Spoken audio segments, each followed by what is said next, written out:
Sensationally silver, because you are. Welcome, everyone, to Sensationally Silver, A State of Mind, conversations with extraordinary, ordinary persons of age, people who are going to bring you information, inspiration, and validation. Join us.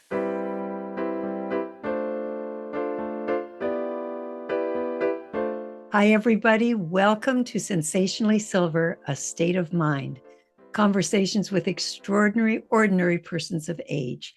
And my guest today is one of my favorite guests, and she's also one of my favorite people, Julia Loggins.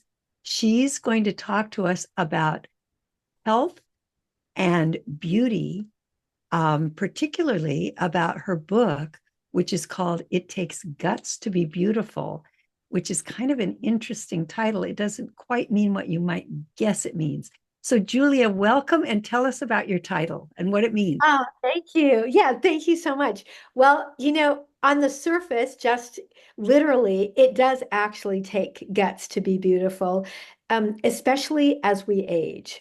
Because I actually, I spent, for our audience who doesn't know me, I'm a gut coach and colon therapist of over 40 years. I've been teaching people how to heal their gut since before gut health was a phrase, let alone trendy and marketable, which has its ups and downs right now because the myths abound about what gut health actually is. However, it is this foundation of our health, our wellness, our aging, and our beauty.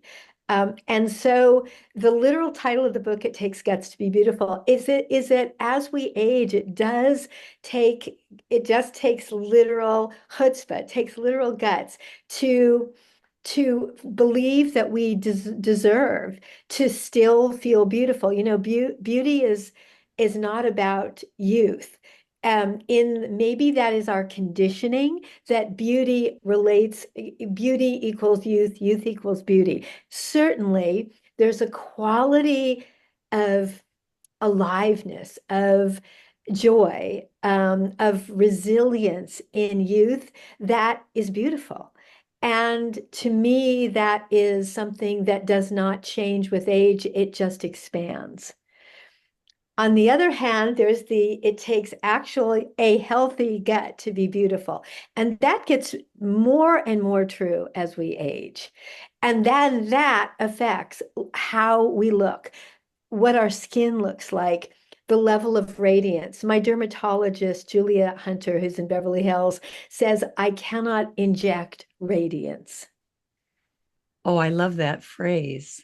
I Yeah, cannot inject radiance. that comes from That comes inside. Yeah, from the inside. yeah. So that is what my book is about. We don't think about that much. That ancient phrase, we are what we eat.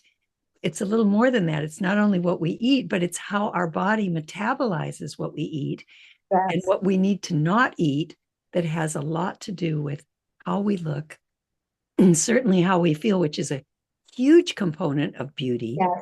Oh, it's a huge component. That sense that, we are just unstoppable, unsinkable, unshakable is so sexy. It's absolutely charismatic. And that, as we know from people who are famous, and if we think of people who are famous, who got famous, they may not be a classic beauty, but we were trained to think of them as beautiful. Look at Cher.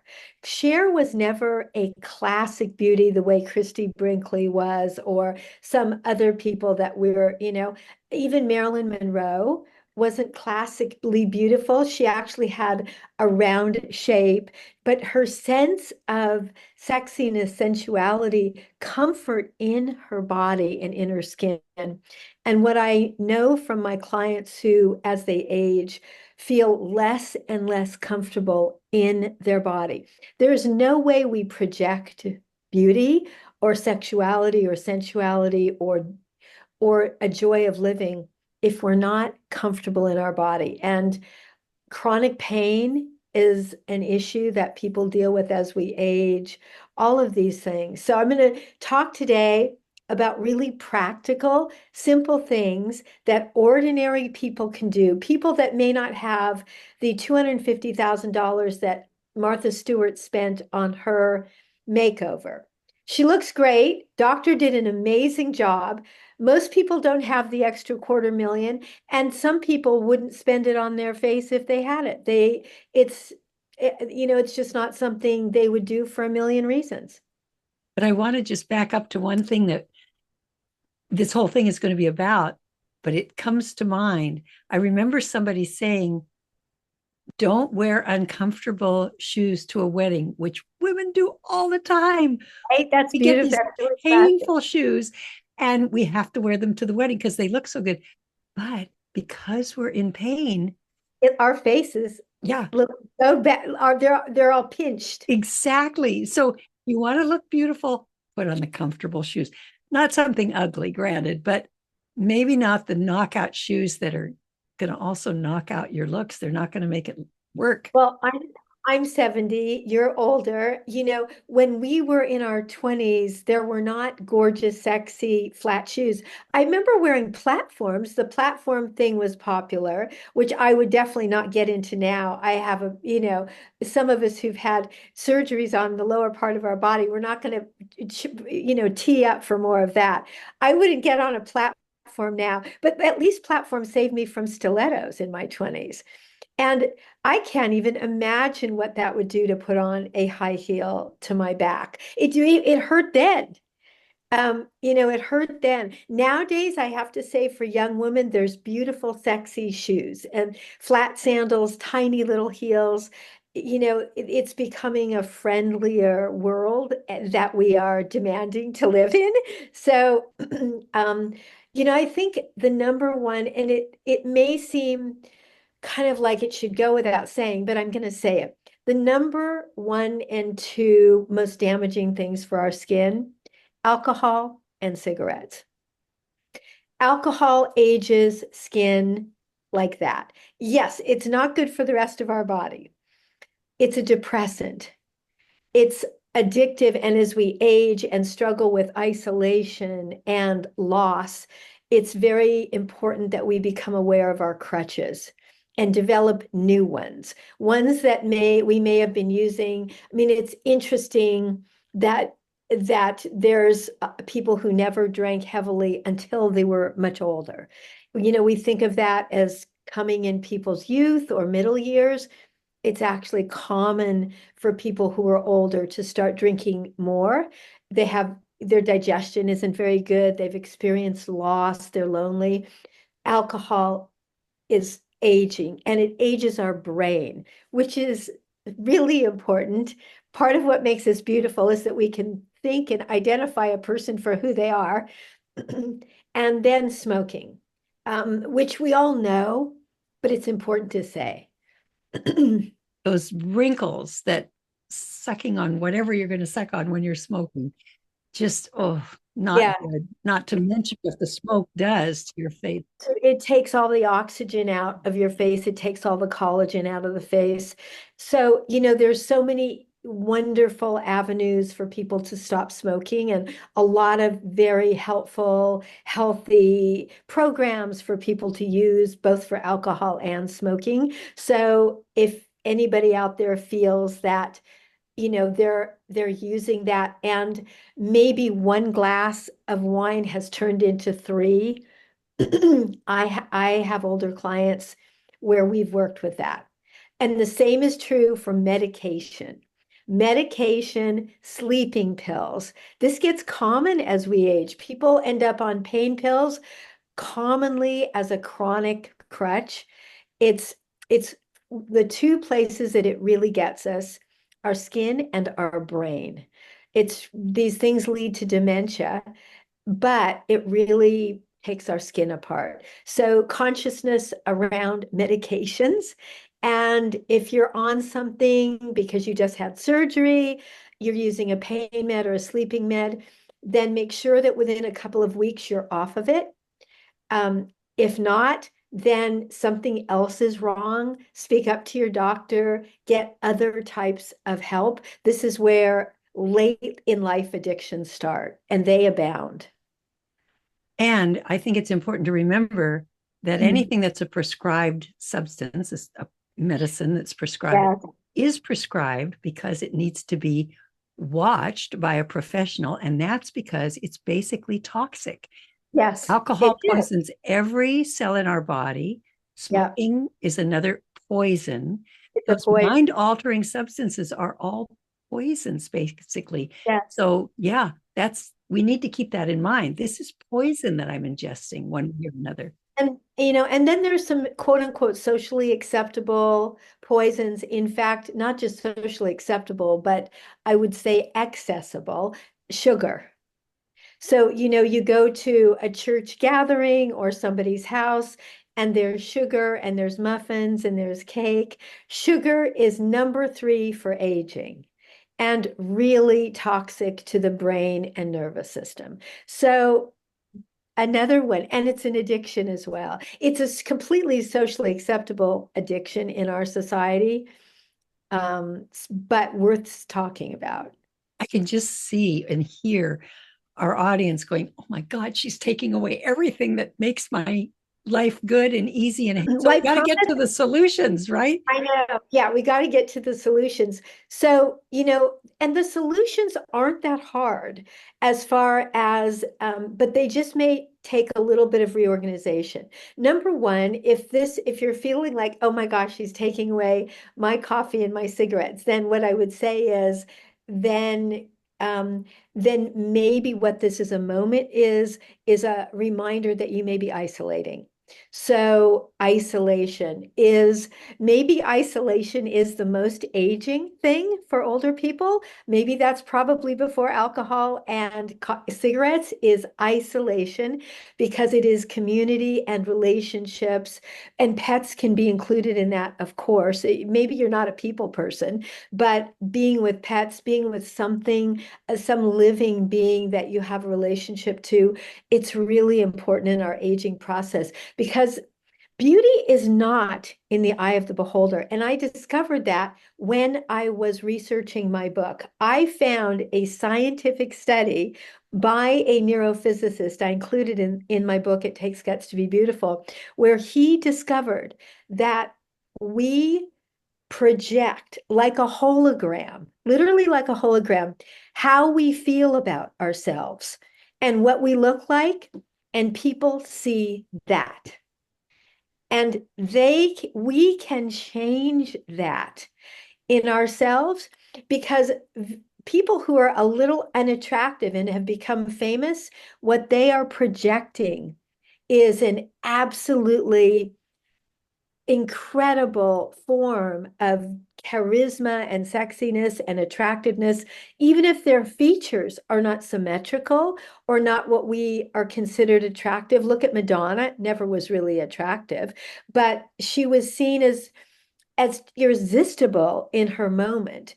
And we have a lot of people, men and women, like that. So it comes from in here, and then we project it. So when, for instance, it's one of the things about animals, because they love us so unconditionally. And when we receive that love and it just blows our heart open, it changes our face. So we're really talking about a level of self-acceptance, and that, of course, becomes more challenging as we age. As we age. Because people begin to not see us. We start becoming invisible. Yeah, it's true. It's that word invisible. I actually remember an interview with Candice Bergen, whom we all know was exquisitely beautiful. And she was saying in the interview, I think she maybe had been in her 50s, not that old, that she was already feeling invisible.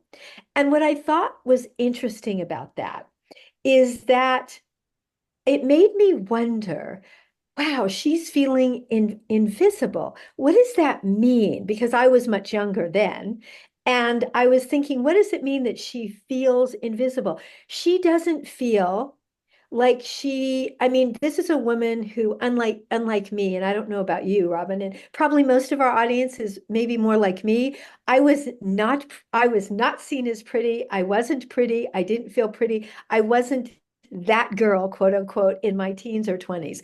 I wasn't that prom queen. So, so I'd never had that experience of kind of thinking, oh wow, everyone's like looking at me for just my looks. And she really was. She was so beautiful. And now she's getting to a place where she didn't look exactly like the 30s. So she was feeling like she just didn't know who she was. Heads weren't turning when she walked in the room just because she walked in the room. Well, most of us have never had the experience that people just fell over when we walked in the room. And so it's a level playing field, guys. We are now in a new world of a much more level playing field. So, what makes a head turn? What makes someone look at you, male or female, romantic or not, that your energy has preceded you into the room? That is all of stuff that's coming from the inside. And it has to do with finding a purpose in your life. And so purpose and beauty are connected in later life. You cannot have one without the other. So the purpose, a feeling of having something important to offer the world, Yes. that and the feedback that comes from that, Yes. not in terms of being worshipped or anything, but just No, validated. that satisfaction and fulfillment Yeah. is all that actually the definition of beauty really is refined and expanded as we age, and it becomes much more about who we really are as people and what we have to offer. And so for everybody out there, one of the things that you could do to become more beautiful, start volunteering whatever it is to find something to do. Because as we age, and I'm right in there with you, and we wake up in the morning and like some new thing is affecting us that didn't affect us yesterday. The good news is whatever was affecting us yesterday that we thought was the end, we can't even remember that anymore. Now we have a new thing. So we're like, oh, I guess that's not so bad over on that side. It's this new thing. But now if we're focused on what we're going to get up and go do, who we're going to serve, what difference we can make, that's all we've got, folks, at this moment in time. And it is everything because people, I've seen it on social media, I've seen it in the news. People are seen as extraordinarily beautiful as they age, who are not necessarily the classic symmetry that we're all conditioned to see as beautiful. They are seen as exquisitely beautiful. Jane Goodall is seen as a great beauty. Is it really because of her she's attractive to me, but it's really this passion she has that she brings into the world, and it's just glows off of her face. And that makes honestly beauty at this moment in time so much less about what God gave us as we came into the world. And I love that about this time in life. You know, my field has always been the field of addiction. And the thing about being of service, how incredibly important it is in a life. That's the basis of an alcoholic staying sober in the program of Alcoholics Anonymous, turning around and giving back to the program that helped them to get sober. Without that service, people can't make it. They don't You make it. No, I totally agree. I think that is so true. And yes, there's other really practical things. Like if you're one thing that's really big as we age and also affects our beauty is whether or not we're constipated, because constipation's really big for older people, and the level of toxins in our body because our detox pathways aren't working as well as they did in our 40s. I mean, let's face it, nothing is. So we're going to have to do things ourselves that we didn't have to do. For many of you out there where your body always worked and you ate whatever you wanted, and all of a sudden you're like, I can't do that anymore. I feel sick if I either eat this, I used to be able to have a cheeseburger and now it just sits like a rock. or I don't go to the bathroom, or I used to go every day and now I go once a week. That matters. That affects your skin, but really it'll affect your level of joy, because joy comes from our gut. And it takes guts to be beautiful. That's the gut part. Joy, serotonin is made in the gut. It's the neurotransmitter that makes us feel happy, and it makes us feel optimistic. That part of us in our 20s, when we had a million failures, well, at least I did, and but we just kept getting up like it was nothing. I mean, we would have just the crash and burns of all time, and we would just get right up and go up, do it again.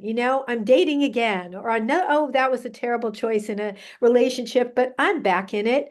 Okay, that resilience, that comes from our gut. So at this point in time, you may need a couple of helpers. You may need a digestive enzyme so that food breaks down in your stomach, doesn't sit there like a rock, so that you're getting enough protein. Balances the nervous system, balances blood sugar. You may need to take a supplement like my Happy Gut Cleanse so that you're not taking a laxative, so that things are moving. And otherwise, we gain weight, slows the metabolism, we get a tire around the middle. None of that makes us feel good, and nobody feels sexy. And when I say sexy, I don't mean the act of sex.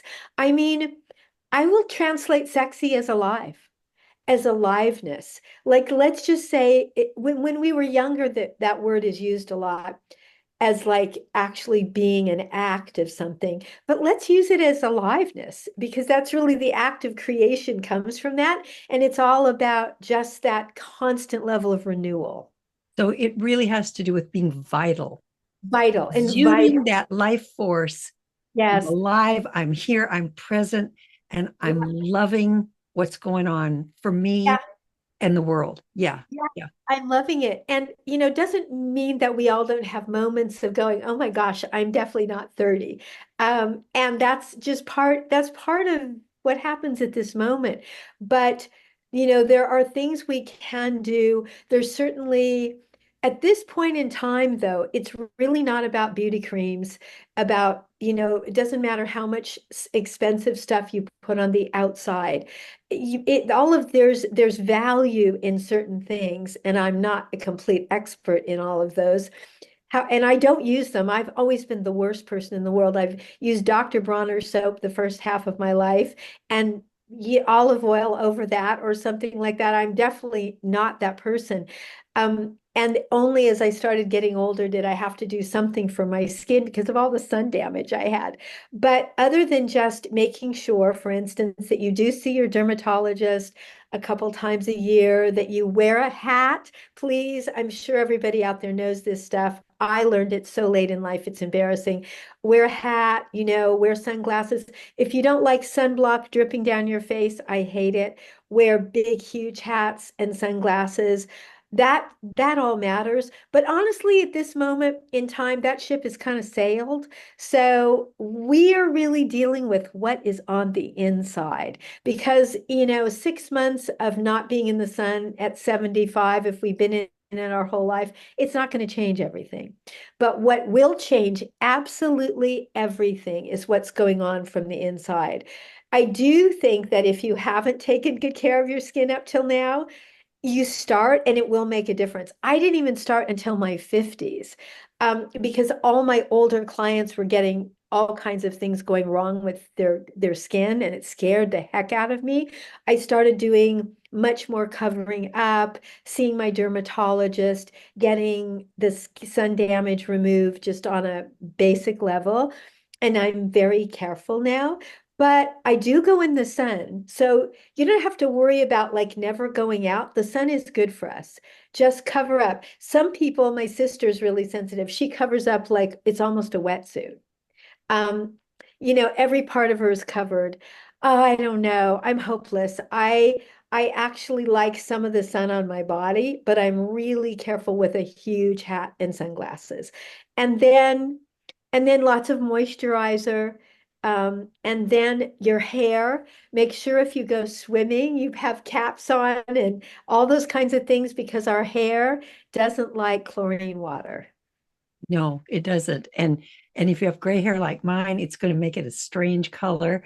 Yes, it will. Help with that. Yeah, because this hair And, pick it's true. And whether or not, how you choose, like whether you choose to do beauty enhancements, of which I have absolutely no judgment about. I really believe everyone should do what makes them feel beautiful. And knowing that we're not going to be 30 again, and knowing that we just want to, everybody out there, I just want you to like who you see when you look in the mirror. That's really what I judge my beauty on is, do I look and feel like a version of me who I am right now? and when we're older, if we're willing to do this, we can look at what we've accomplished. We can look at what we've learned. We can look at what we've offered. And it's a long list of good things. So there's Maybe a that would lot. be a good assignment for people to do, is to write a list of we're always so critical. It's probably easy for everybody to write a list of all the things we don't think we do well or we haven't done well in our life. But what about a list of all the things that we feel good about? And they can be so small. I mean, I feel like at this time in my life, I pay so much more attention to those little things, maybe an extra few dollars for a tip here and there, maybe stopping for something that I wouldn't have stopped for before, even if it's speaking to someone that I took an extra 10 minutes to. When I was younger, especially when the kids were growing up, right, you're just moving along, and to realize how fragile people are, how vulnerable people are, how tender we all are, how that extra moment of kindness is such a big deal. That makes us feel so beautiful. Just kind words to a stranger, Yeah, a it's, compliment, because I I know how know, they feel to me. I mean, it makes my day when someone says I something know. kind to me. It is So, and true. it's free. That doesn't cost us a It doesn't thing. cost anything. And I always use what I learned in my favorite parenting book, which is How to Talk to Kids So Kids Will Listen and Listen So Kids Will Talk. And they taught how to do compliments because I discovered I was doing it wrong. Like I would say, "Oh, you're so beautiful," to my youngest, to my daughter. And they said, that doesn't actually make anyone ever feel better.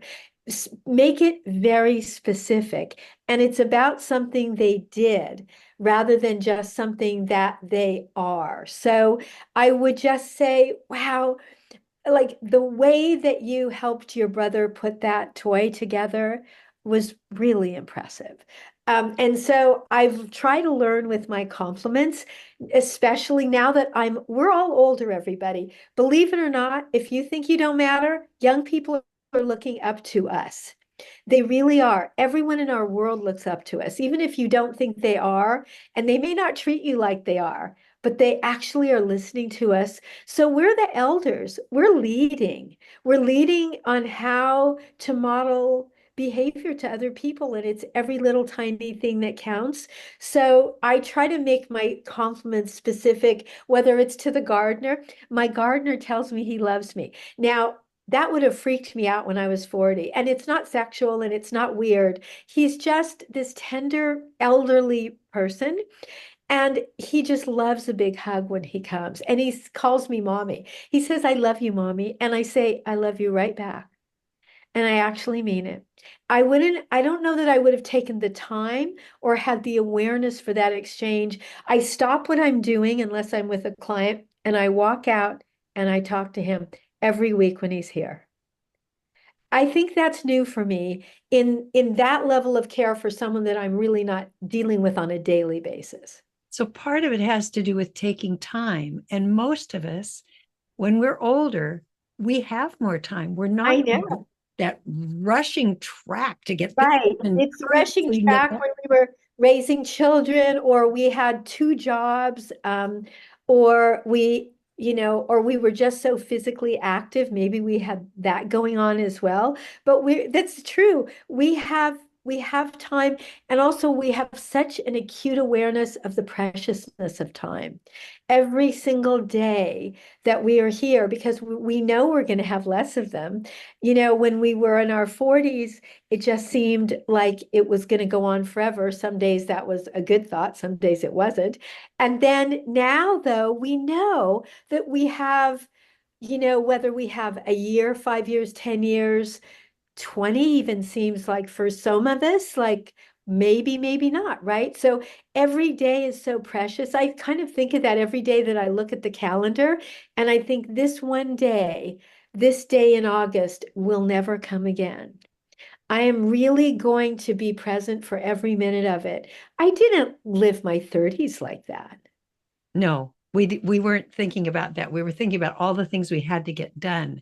And mostly what I wasn't doing and wasn't accomplishing. And Yeah. I have that mindset now. I mean, I'm not saying that never comes up. It does, but I can just jump in. So please, for everybody out there, like, we have to use our wisdom for that, to rescue ourselves, to put that attention on caring for ourselves, on feeling like and I also want to say it matters to feel beautiful. There's kind of some, you know, and I think I was a person for a lot of my life who just wasn't going to pay attention to beauty. I didn't realize it was actually rebellion, because I never thought I would measure up to anything anyway. So it's like, I'm not going to play this game because I won't even be able to get picked for the team. So I didn't realize that kind of played into my stories about what I felt about beauty. But beauty matters. We're wired for beauty. We are wired. There's no getting away from it. And that can be the beauty in nature. It doesn't have to be what society taught us about beauty. And everyone deserves to feel beautiful. And I think if we don't, then there's something in us that's not feeling fully alive. I wonder if maybe the word beauty gets so loaded with you are or you aren't. Yes, I As agree. if And these are the list of things that make it, and these are the things that will, you're eliminated. If qualify you. yeah. Yeah. But if we think of the word attraction, Yes. because I like that we word. want to be an attraction. We Yeah. want we want to bring to ourselves good Yes. feeling, I and like that. give I like that good the feeling as well.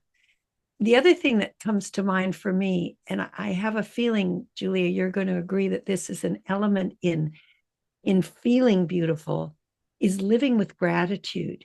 Oh, That thing that it does to 100%. us inside, when instead of what's missing and what we haven't got or haven't done or blah, blah, blah, to to be grateful for this relationship, that thing that we've just seen. I just spoke to somebody recently who was telling me how she went through a period in her life where she would just examine flowers Oh, minutely, just I love fall that. into them and look at every part of them, and the color and the scent, if there was a scent, and the complex way they were put together. To have that kind of appreciation, that that sort of, I don't know, I fit it again with that word attraction. The I feel flower like that. attracts It's you, and then wonder and awe make us so attractive. and You those know, are childlike qualities, they wonder do. and awe. Yeah.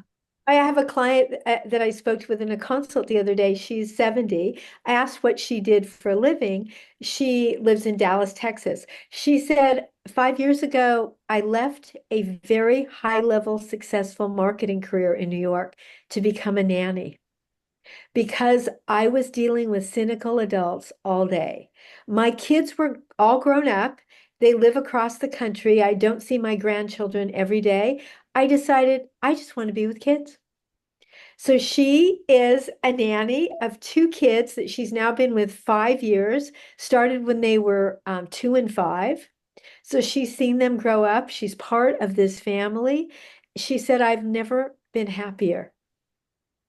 So there's the freedom again. And I always hear this theme when I interview people, when I ask about what they like about being older, it has to do with the freedom. And we need to embrace that Yeah, freedom, I use love it, that. reevaluate. Do I I want to know. keep doing this? Well, it's true. And we have a freedom at this age that many of us didn't have when we were younger. Whether we had kids, we had, mortgages, we had responsibilities that were real. If you have a kid, those are real responsibilities, and everything else goes on the back burner. And yet, as we age, even though we may feel lost over not having little kids that are running around, or whatever the neighborhood was that felt like our community, that changed as we aged, well, now we get to make it all up again, kind of like the 20s, except with all the awareness that we have right now. Is the 20s are a quality, it's like you're not living at home anymore. Nobody's telling you what to do anymore. And you get to just do what you want every single day. Well, our older years can be like that, except we're wiser. And yes, we probably won't be out all night, but that's okay. Most of our activities being out all night weren't all that successful anyway. So true. Oh my goodness. Actually, I never had that period in my 20s because I was a very young matron. I got married very, very early and had children very early. So I didn't have that experience. The freedom came later. That's And right. yeah, Yeah. and when it came, oh my gosh, again, the gratitude for that open door that I could walk through and choose. It's pretty amazing. So beauty, to get back to one of the I first like things. attractiveness. And I really love that as the word, attract, what we attract to us, what we are attracted to is a beautiful way of the word beauty. Yeah, because beauty somehow it sort of has a contest connected to it. Are we going to win or lose? But Yeah, attractiveness, that's unlimited. Everybody can be a winner there. it's ageless. Uh-huh. Ageless. I like that. Yes.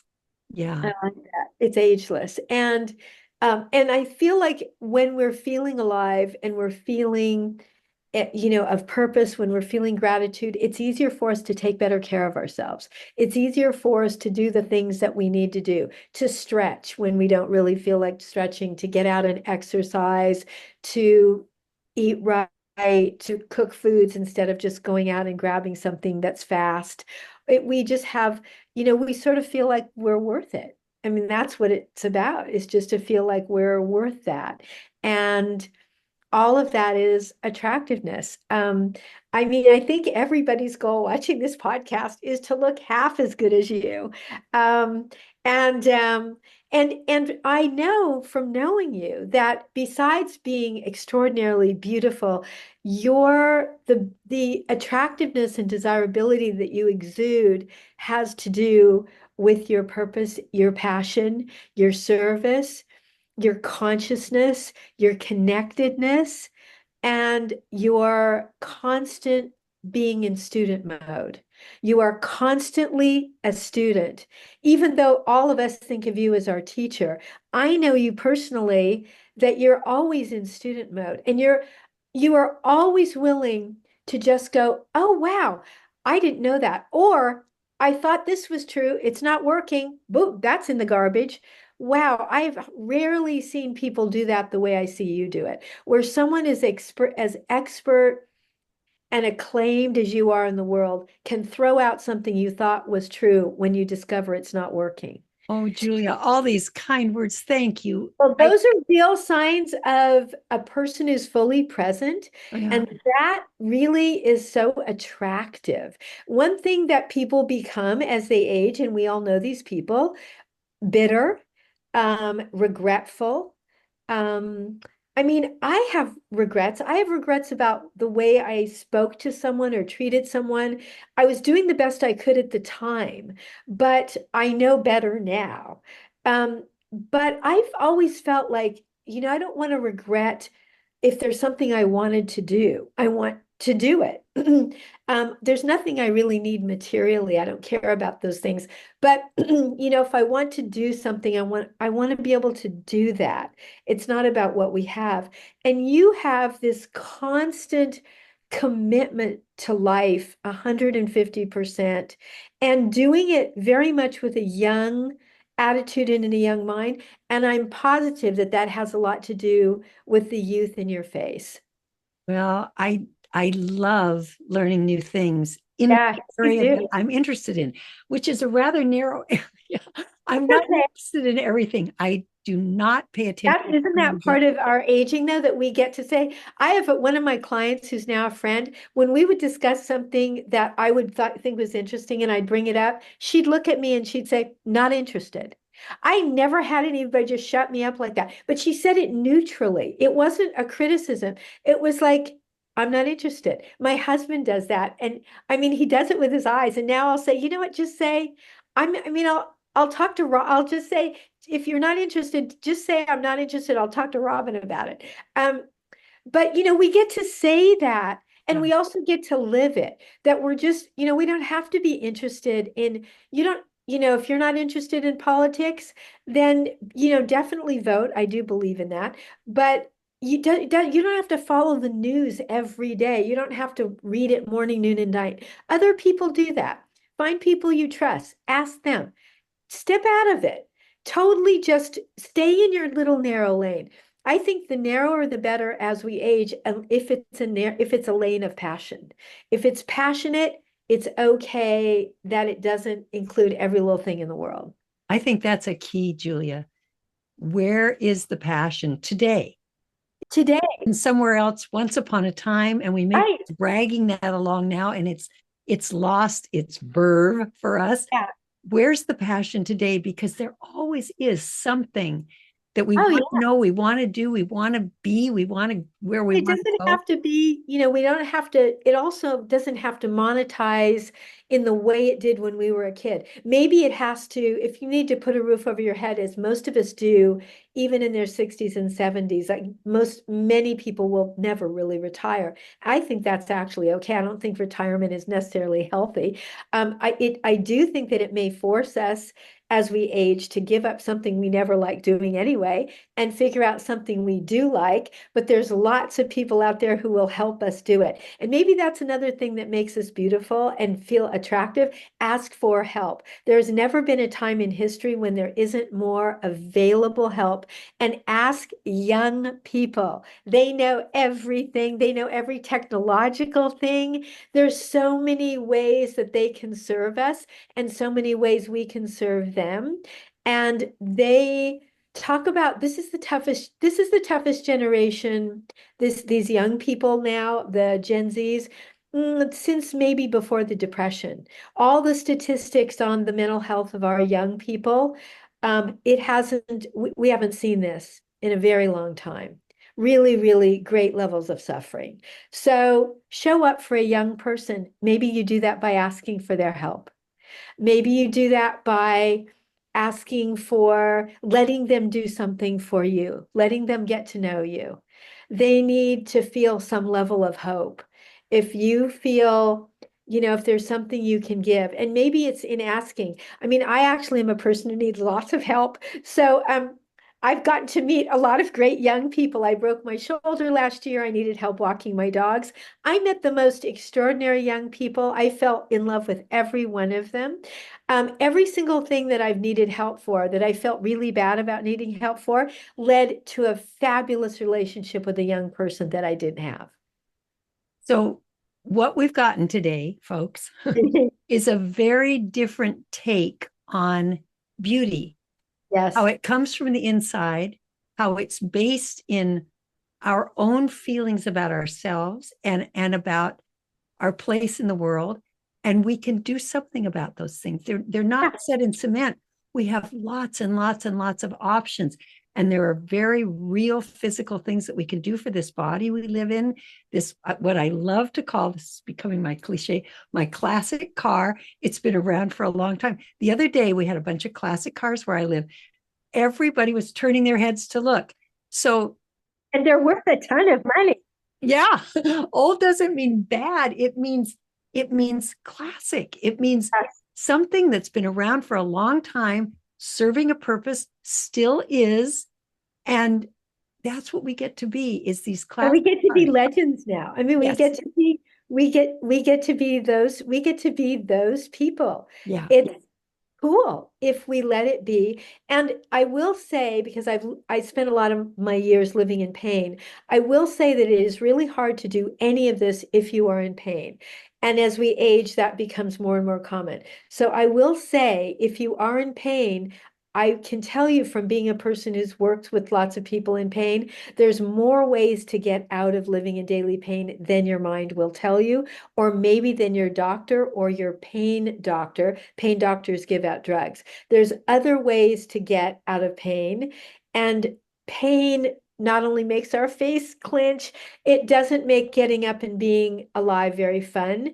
So even if you don't need me as a gut coach person, but if you're looking for ways to get out of pain in your body and no one seems to have an answer for you, I do a lot of work with that because there's a lot of reason for it that traditional methods won't touch.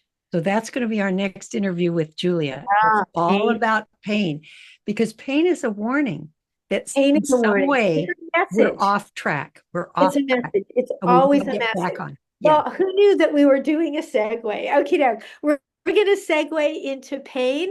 It's really important. It's hard to feel beautiful, attractive, and that you're thrilled about your next 10 years Yeah. if there's an absolute excruciating pain that you're living in. So come back and play with Yeah. us.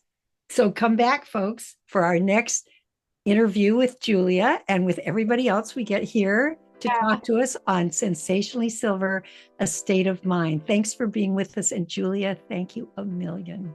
You're welcome. It's so fun. Bye. Bye.